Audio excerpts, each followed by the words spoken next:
একদিন আমাকে রিয়া ফোন করে বলল যে, "স্যার, আমার পড়া মনে থাকছে না। কখনো পড়তে ইচ্ছে করে, কখনো করে না। দিনের বেশিরভাগ সময় না ভালো লাগে না। সারাদিন ওই সোশ্যাল মিডিয়ায় স্ক্রল করতে, করতে দিনটা যে কোন দিক দিয়ে বেরিয়ে যায় বুঝতেই পারি না।" আমি তখন বললাম যে, "এটা ওভার থিংকিং।" বলে, "হ্যাঁ স্যার, আমার না সারাদিন খুব উল্টাপাল্টা চিন্তা হয়। চিন্তা করতে, করতে কখন যে দিন বেরিয়ে যায় বুঝিও না।" এই ওভার থিংকিং প্রবলেমটা এখন ঘরে ঘরে সবার। তো এটা নর্মালাইজ হয়ে গেছে।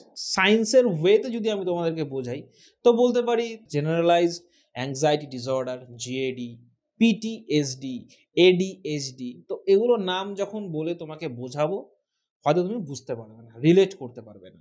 আজকে এই ভিডিওতে ওভার থিংকিং এর যে সলিউশনটা তোমাদেরকে আমি দিচ্ছি, সেই সলিউশনটা 5টা স্টেপে দেব।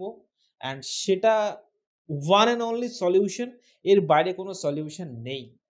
এটাকে অ্যাপ্লাই করলে তোমাদের ওভার থিংকিং থেকে তোমরা বের হবে, আমি গ্যারেন্টি দিচ্ছি। কিন্তু হ্যাঁ, 5টা স্টেপের মধ্যে 5 নাম্বার যে স্টেপটা সেটা খুবই ইম্পর্টেন্ট। আর সেই স্টেপটা না করলে যে 4টা স্টেপ তোমরা অ্যাপ্লাই করবে সেটা কোনো কাজেই লাগবে না। এইজন্য পুরো স্টেপগুলোকে তোমার মন দিয়ে শুনতে হবে। ১ম স্টেপ, তোমাকে একটা গোল সেট করতে হবে। ধরো তুমি ঘর থেকে বের হবে, বাট ঘর থেকে বেরিয়ে তুমি কোথায় যেতে চাও সেটাই তুমি জানো না। তাহলে কি হবে? কিছুক্ষণ তুমি ভটকাবে বাইরে, এখানে ওখানে। তারপর ভটকানোর পর আবার বাড়িতে ফিরে আসবে। তো লাইফের সাথেও সেম জিনিস হয়।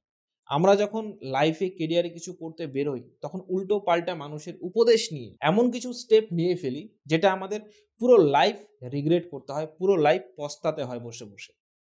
সেক্ষেত্রে তোমাকে নিজস্ব একটা গোল তৈরি করতে হবে। মানে ধরো ক্লাস 11 এ তুমি পড়ছো, অ্যান্ড 11 এ 12 পাস করার পর তুমি একটা এন্ট্রান্স পরীক্ষা পাস করতে চাও। তাহলে 11 থেকে সেটা প্রিপারেশন নেওয়া স্টার্ট করো, অথবা তুমি 12 এ পড়ছো, 12 এর কিছু টাইম বের করে তুমি প্রিপারেশন নেওয়া স্টার্ট করতে পারো। ধরো তোমার গিটার শেখার ইচ্ছা, তুমি গিটার শিখতে চাও, তো গিটার শেখা স্টার্ট করো। কোনো স্কিলকে বিল্ড করো। মোট কথা তুমি তোমার মাইন্ডকে বিজি রাখবে। কোনো একটা গোল সেট করো অ্যান্ড গোলের প্রতি তোমার মাইন্ডকে বিজি রাখো। Second step, right the goal. গোলটাকে লিখে ফেলো। একটা গল্প বলি ছোট্ট।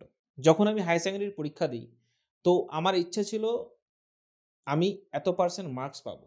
তো আমি তখন রেলওয়ে কোয়ার্টার্সে থাকতাম। ছোট্ট একটা রুমের মধ্যে লিখে রেখেছিলাম যে আমার এত পার্সেন্ট মার্কস দরকার।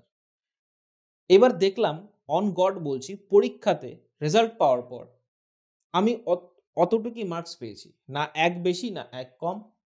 তখন ভাবছিলাম যে যদি একটু বেশি লিখতাম তাহলে একটু বেশি পেতাম হয়তো। Just kidding. তোমাকে গোলটাকে লিখে রাখতে হবে। কোনো আর্ট পেপারে গোলটাকে লিখে ওয়ালে টাঙিয়ে রাখো, বা যেখানে তোমার চোখ দিনে অনেকবার যায়, অনেকবার যাবে, সেই জায়গাতে তোমার গোলটা টাঙিয়ে রাখো, যাতে তোমার মাইন্ডকে তুমি রিমাইন্ডার দিতে পারো। Plan your day. ধরো আমি ৮০ বছর বাঁচবো, বা তোমরা কেউ ৮০ বছর বাঁচবে। ৮০ বছর মানে হচ্ছে ৮০ ইন্টু 365, ২৯,২০০। মানে ২৯,২০০ দিন আমি বাঁচব। এবার যদি ২৯,২০০ দিনকে আমি পার্টে ভাগ করি, তো কি আসবে? Day. Day by day add হয়ে ২৯,২০০ দিন হচ্ছে। তার মানে আমার লাইফ কি? আমার লাইফ হচ্ছে ডে, দিন। আজকে ঘুম থেকে উঠলাম, আমার লাইফ স্টার্ট, ঘুমোতে গেলাম, লাইফ শেষ। আবার ঘুম থেকে উঠলাম, লাইফ স্টার্ট, ঘুমোতে গেলাম, লাইফ শেষ। মানে যদি আমরা প্রত্যেকটা দিনকে প্ল্যান করতে পারি, তাহলে আমার লাইফটা অটোমেটিক্যালি অর্গানাইজ হয়ে যাবে। তো প্রতিদিন ঘুম থেকে ওঠো, অথবা ঘুমোতে যাওয়ার আগে নিজের লাইফকে প্ল্যান করো। লেখো যে আজকে সারাদিনে তোমার কোন কোন টাইমে কোন কোন ডিউটি, কোন কোন ইম্পর্টেন্ট টাস্ক তুমি করতে চাও, আর সেগুলোকে এক্সিকিউট করো। তো plan your day is a most important skill. সেটা আস্তে আস্তে তোমার ডেভেলপ হয়ে যাবে। ৪ নাম্বার স্টেপ হচ্ছে ট্র্যাক ইউর প্রোগ্রেস। এবার তুমি যে স্টেপগুলো উঠাচ্ছ, তুমি যে স্কিলটা বিল্ড করছো, ধরো তুমি গিটার বাজানো শিখছো। এবার গিটার বাজানো শেখার সময় তোমার কিন্তু আস্তে আস্তে স্কিলটা বাড়বে। তো সেক্ষেত্রে তোমাকে তোমার প্রোগ্রেসটাকে ট্র্যাক করতে হবে, যাতে তুমি বুঝতে পারো যে আদৌ তুমি ঠিকঠাক জায়গাতে যাচ্ছ, ঠিকঠাক জিনিস শিখতে পারছো, আদৌ তোমার কি গ্রোথ হচ্ছে। তার জন্য তোমার প্রোগ্রেসকে ট্র্যাক করতে হবে।